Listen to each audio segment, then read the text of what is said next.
Alam niyo ba kung magkano ang sweldo ng isang ball boy sa NBA? Ang ball boy o mop boy ay ang mga tao na kinukuha ng mga bola na binibigay sa mga players bago ang game o kapag halftime. Na nangyari ito sa iba't ibang sports pati rin sa NBA. Ang NBA ay isa sa mga pinakapopular na league sa buong mundo kung saan ang bawat role sa team ay importante para maging contender sa championship. Alam na natin na ang mga players at coaching staff ay ang unang priority pero ang mga tao sa ilalim ng organization, crucial rin ang role nila lalo na ang mga ball boys.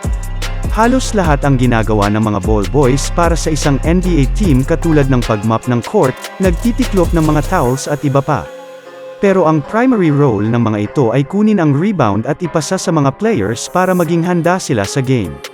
Mahirap rin maging isang ball boy dahil kailangan nila may alam sa NBA at maging passionate sa league. Ang annual sweldo ng isang ball boy ay $52,000 o 2.8 million pesos at tumataas ito kapag nasa isa sa mga primary teams sa NBA katulad ng Lakers, Warriors, at iba pa. Ipinakita ng mga ball boys na kahit simple lang role nila, nagkakaroon din sila ng malaking epekto sa team para gumaling sila araw-araw sa NBA. Kayo, gusto nyo rin ba maging ball boy sa NBA? Comment down below kung gusto nyo mag-apply.